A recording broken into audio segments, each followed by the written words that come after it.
Now, if you're pushing 35, 45, or even 55, and your energy's slipping, your motivation shot, and nothing you try seems to work, then this is the video for you.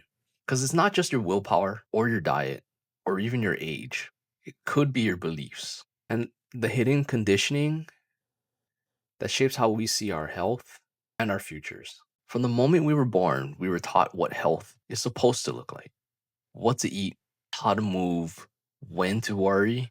Here's the problem: much of what we've been told by our family, culture, media, doctors, and even the government wasn't designed to help us thrive. It was designed for survival, to help us survive. In this video, I'll be breaking down the science behind why we believe what we do about our health and how we can start unlearning it. Because once you see the belief traps for what they are, you can start taking back control. So today, I'm going to talk about what you believe about health might be holding you back and how conditioning shapes your choices and what you do about it. So the idea, from childhood to cultural norms, our view of health is conditioned more than it is created. So how are we conditioned? Now, what this is what the studies show.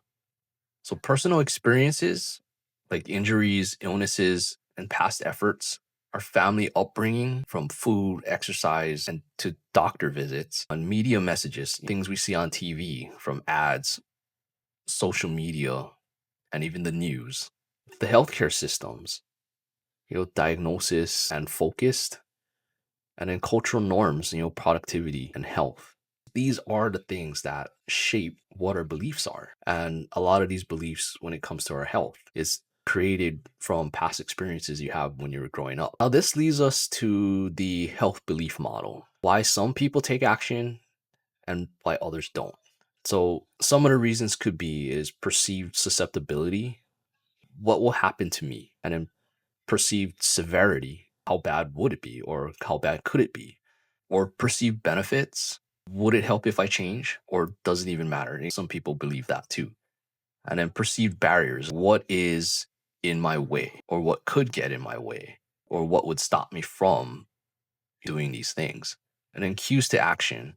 So what triggers me to act? And self-efficacy. Can I really do this? Do I really believe I can actually do what I set out to do?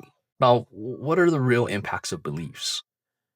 So if you believe change is worth it, you're more likely to act. If you believe you'll fail or it's too hard, then you're less likely to try. The real impacts of beliefs is, if you believe the change is worth it, then you're more likely to take action.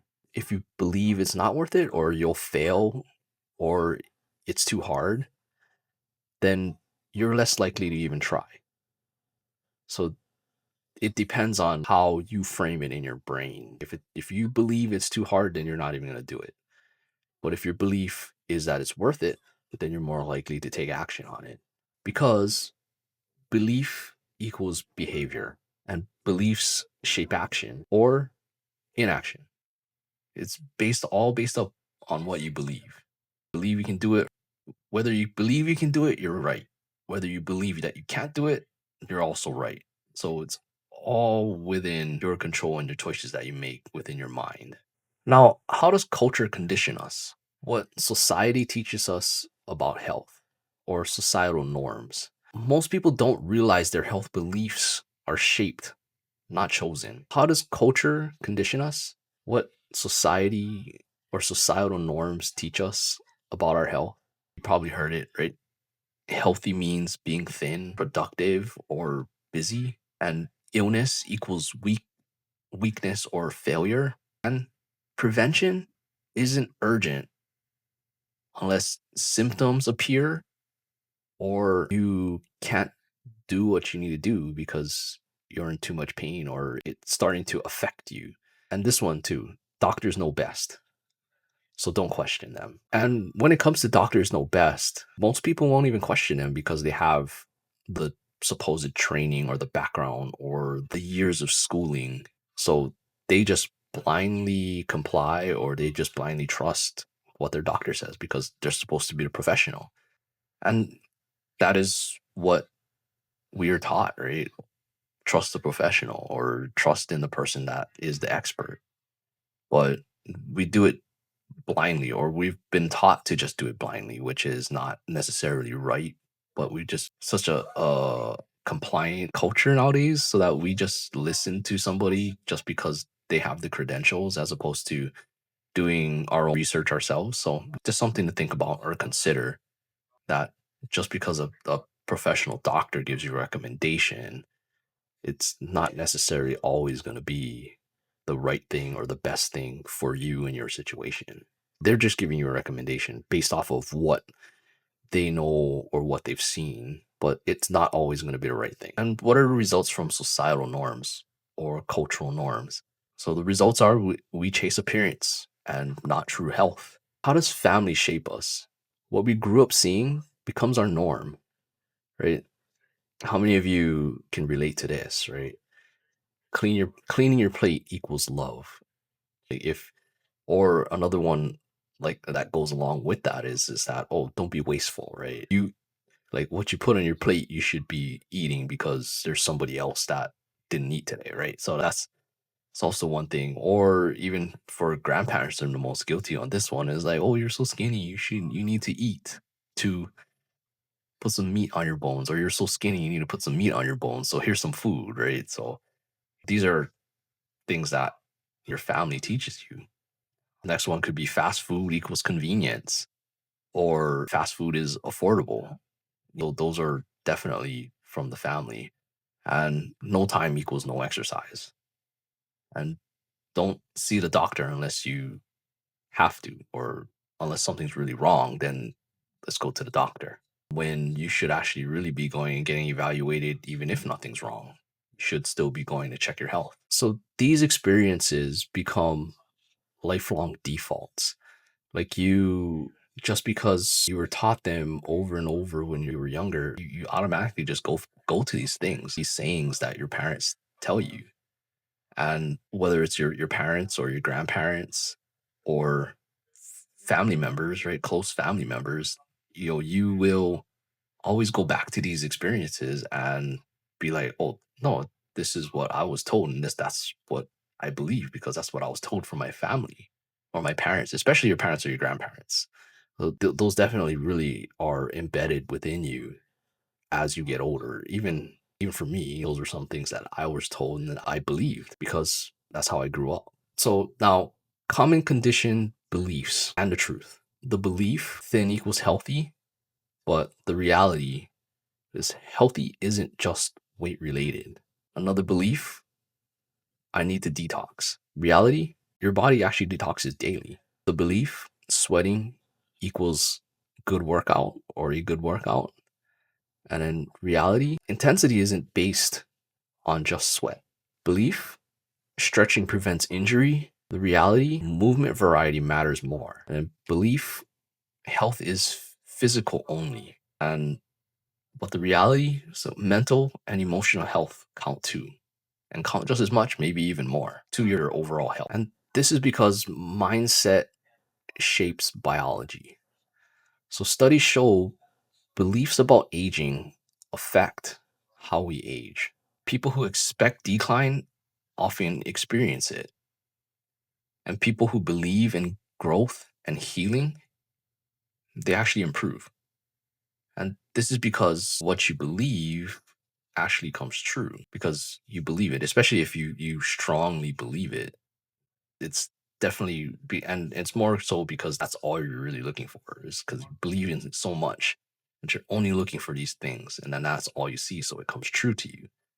So it's actually really true. So some insights.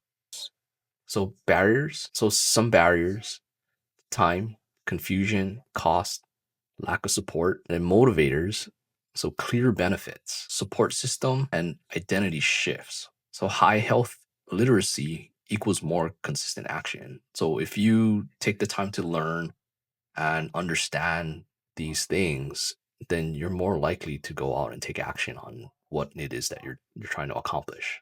Because belief isn't woo woo, it's actually biological. To summarize what creates the belief and what's the impact. So, in summary, the conditioning source, the belief it creates, and the impact. So, the conditioning source of family, the belief that creates is health equals how we were raised, and the impact, deep rooted habits. It's so ingrained inside of you that it's hard to overcome these things because it's such a strong and embedded belief because you were told these things so much when you were younger. Media, the belief it creates is thin equals healthy, busy equals good, and the impact, unrealistic expectations. Conditioning source, healthcare, the belief it creates, treat symptoms, not the cause, and the impact, delayed action. So by the time you actually take the appropriate actions, it may be too late. And then for conditioning source society, look fine equals be fine. But the impact is ignore inner well being. And when it comes to personal history, past failures equals future results. And the impact of that is fear of trying again. Now, what can you do? So, what are some things or actions that you can take when it comes to your beliefs? Well, step one, just be aware of it. So notice your beliefs. Are they chosen or conditioned, or are they even borrowed? Were they just taught to you, right? Are they even really your beliefs? Number two, question them. Is this belief true? And is it useful? Does it serve me to believe this? Is it something that's going to hurt me, or is it safe? Ask yourself that question. And then step three, replace them with a new belief. So, what belief will serve you long term for your health? And what do you believe is actually healthy and will be beneficial to you? And it's not influenced by anybody else, it's what you believe is to be true to you. And you'll know because you'll feel it. Because the most powerful change doesn't start with your diet or your workout, it starts with you and what you believe is possible for you. So that's the most powerful thing is belief. What is it that you believe? So in the next video, we'll be going over the 3 hidden interferences that block your healing or block you from healing. And question for you, what health belief do you have that no longer serves you? Leave that down in the comments. If there's anything that we went over today that you believed to be true, leave that down in the comments and let me know. And if there's anything else that you'd like to go over, let me know down in the comments too. Now if this helped you at all, give the video, give it a thumbs up. If not, you can give it a thumbs down, but at least let me know why. So that's all I got for you today. Thank you for watching. If you made it to this point, consider subscribing and follow along on the journey that I am going on to fixing my health and helping you fix your health. Because you're not broken. You've just been conditioned to believe things that are not true, or it may not be your reality. It's just a belief that somebody taught you from a long time ago when you were very little, or even based off of societal pressures. So it has nothing to even really do with you. So you've just been conditioned, and let's fix that. So until next time, see you in the next one.